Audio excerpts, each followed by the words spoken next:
Hello everybody, I hope you're all ready for chapter 9. I'm ready. I have my jammies on, I have bear ears, and I have my prop, and I've written the story. I wrote half of it on the bus today, and then my phone didn't save it, so I had to write the whole thing over again, and I think that I got a good one. I hope, anyway. Not a lot of big stuff is going to happen in this chapter, just as a heads up, because she's just still trying to calm down after her spanking. So this is a nice, it's a leisurely chapter, I will say. So everybody get all ready for bed, get all snuggled up with your warmest, cuddliest jammies and your nicest, fluffiest blankets, and listen to a story. Here we go. Following her spanking, Vanessa was promptly diapered, swaddled, and returned to her crib for a nap. She noted drowsily that the remnants of last night's accident had been cleared away and replaced with fresh linen. She also noted a distinct crinkle that wasn't present the last time she'd been placed here, but she paid it little attention. Instead, she remained directly where she'd been placed and closed her eyes, her bottom gently throbbing inside her diaper. The tension and fear she'd experienced prior to going over Miss Mia's knee had disappeared, replaced instead with a deep and calming feeling of innocent submission. After the spanking had concluded, she had placed her hands inside the mittens to be willingly restrained while she had her temperature taken and a soft, pillowy diaper taped about her backside. Feeling as she did, Vanessa would submit to whatever treatment Miss Mia decided to dispense. As she relaxed now into the welcome embrace of her crib, Vanessa felt the last of her fear and adult faculties slip away. Her mind being relaxed, her body followed suit, and she soaked her diaper for the very first time. Vanessa awoke to soft congratulations. Miss Mia lifted her from the tangle of blankets in her crib and inquiringly patted her on the bottom. The wet diaper gave a telltale squish under Miss Mia's large hand, and the woman responded with a soft noise of proud delight. The burn in Vanessa's backside had subsided, but the feeling of submission had not, and was rekindled by this small gesture. "Good afternoon, honey. Looks like someone had a big sleep," Miss Mia said, now proceeding down the hallway with Vanessa in her arms. "And from the looks of it, someone was a good girl and wet her diaper," she continued. "Good girl. Very good girl." Vanessa buried her face in the crook of her caretaker's neck, flushing with pride despite the unconventional nature of the compliment. It had been difficult for Vanessa to do the relaxing necessary to wet her diaper. It felt good to have that acknowledged, and so Vanessa allowed herself to enjoy this newfound pleasure. Miss Mia laid her down onto yet another changing table, and Vanessa slid her hands into yet another pair of mittens. These ones mint green. "All right, let's get you changed out of this wet diaper and back to see your friends." Vanessa's stomach immediately tied itself into a complicated mess of knots. Feeling comfortable wetting a diaper was one thing. Feeling comfortable in social situations was something different altogether. She'd say something weird or no one would understand her jokes or something, but none of them would want to be her friend. Logically, she knew that Piper was right, and that this shared experience would be nicer for all involved if they all went through it together. She knew that there was every chance she'd make friends. Unfortunately, social anxiety is in no way logical. "Do I have to?" she asked quietly as Miss Mia removed her sodden diaper and retrieved a fresh one. Asked Miss Mia. "Of course," she replied, to Vanessa's disappointment. "Why?" asked Vanessa, even softer. Because they're your group, sweetheart. They'll be missing you by now," said Miss Mia, lifting the small girl's legs into the air and sliding a blue and green fish-patterned diaper under her bottom. "They won't miss me." The diaper was taped securely. "Nonsense," said Miss Mia, placing Vanessa's legs back on the changing table and freeing her hands from the mittens. "Why wouldn't they want to be your friend? You're a lovely little girl."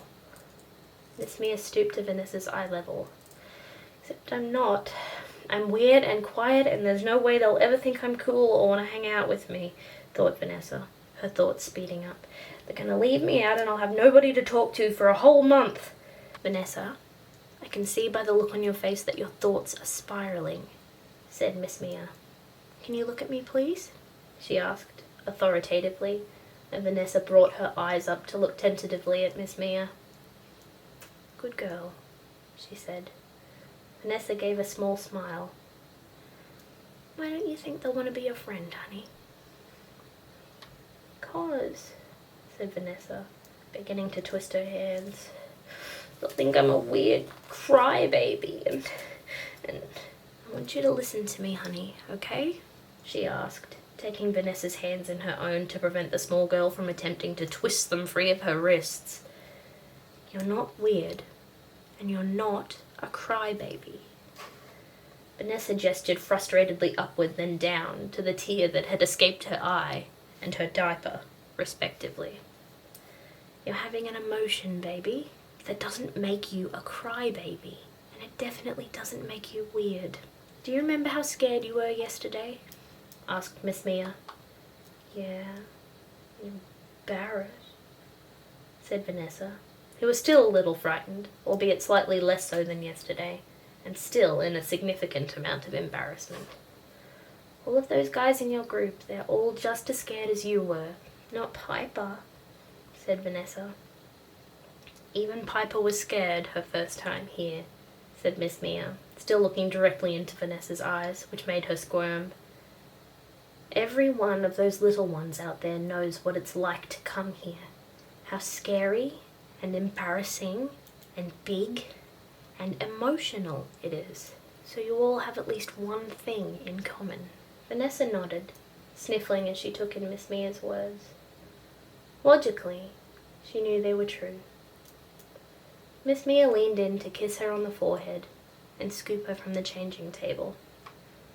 I know you're going to make friends, darling, but I know it's scary, said Miss Mia as they walked back towards the nursery.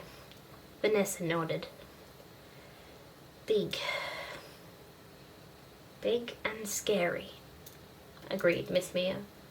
Talking to new people is very big and scary, but if you get overwhelmed, or if you get spinny thoughts while you're in the nursery, you can ask Miss Emily for some quiet time and she'll take you out of the playpen, okay?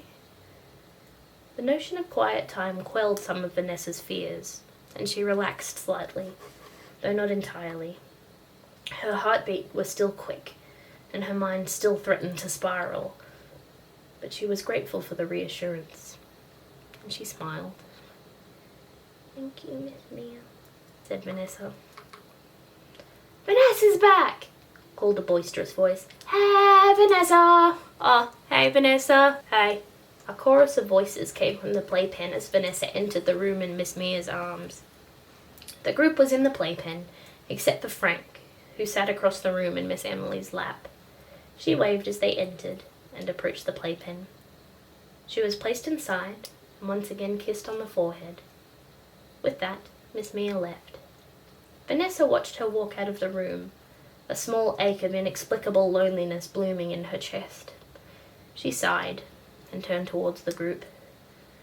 I get it, said Piper, making absolutely no effort to lower her voice.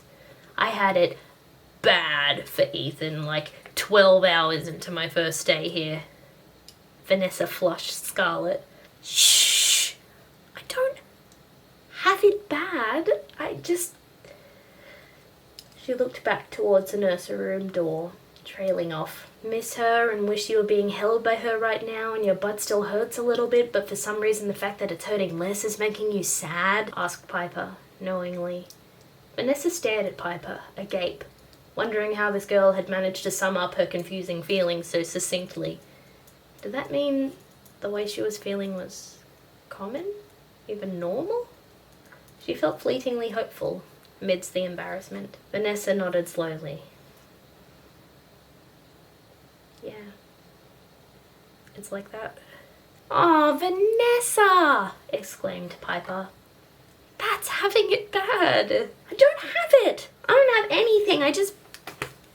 think she's nice.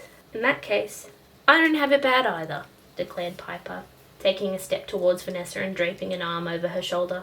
I just think Ethan's nice. Miss Emily's nice, offered Aiden, not looking away from the block tower he and Danny were currently building. When Vanessa looked at him, she noted that the overalls he wore were now covered in grass stains.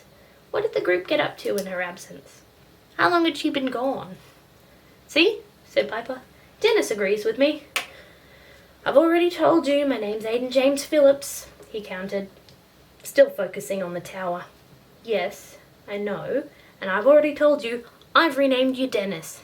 In that case, we should get to change your name, said Danny, stretching to his full height to add to the tower. What if we name you...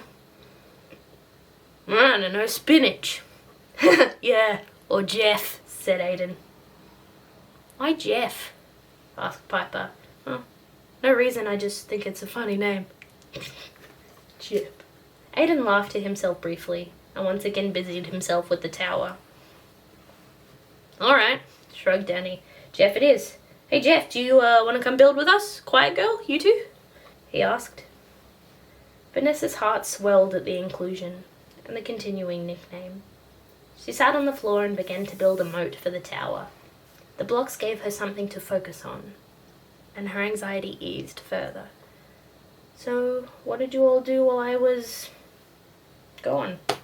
She ventured, timidly. Well, first, we checked out what was in that chest over there, said Piper, flinging a thumb over her shoulder. It's... Wait! Shouted Aiden, and was suddenly on his feet. He ran to the chest and knelt, opening it just a crack so Vanessa was unable to see inside. He reached inside and retrieved a pair of cat ears, which he promptly deposited onto Vanessa's head, giggling. They're costumes, he said exuberantly, and those are magic cat ears. They make it so you have to meow after every sentence. Vanessa, slightly bewildered from the sudden attention, was silent for a beat. Cool. Aiden clapped appreciatively. So, we dressed up for a bit, then played with Play-Doh, continued Piper. And then was the worst time ever, said Aiden, in an uncharacteristically dark tone. Wait, what time was that? Asked Danny. The lay down in the dark and don't move or talk to anyone time, said Aiden, an exaggerated frown creasing his freckled face. Vanessa, who could understand the frustration with Naptime's expectation of stillness, laughed. Then after we got up, we came here and played blocks, and Frank went to have quiet time, and then you came back, and then we all talked about how Miss Mia's nice, then we named Piper Jeff. Jeff. And now we're all playing blocks. Aiden finished, and continued to build higher. What did you do while you were gone and we were here? He asked. Dude, said Danny, motioning towards Vanessa with his eyes. What? Asked Aiden. We already know where she was, he said. Oh, right, said Aiden. So, how was it? It hurt, said Vanessa, not wishing to discuss the confusing emotions she'd experienced during her spanking. Yes, it had hurt, but it had also felt grounding and comforting in a way she hadn't ever reckoned on feeling. Not to mention the feelings of humiliation and vulnerability and a strange form of safety that came from being upended over a maternal lap. But wasn't that bad? The group looked at her expectantly. Vanessa blinked for a moment. Oh. Wasn't that bad?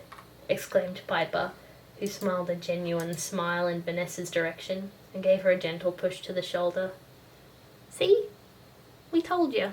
You're making friends! Yay! Okay, you guys, that's the end of chapter 9. I hope you all have a lovely night, or afternoon, or morning, or just day in general. Thank you guys for listening. Bye, everybody.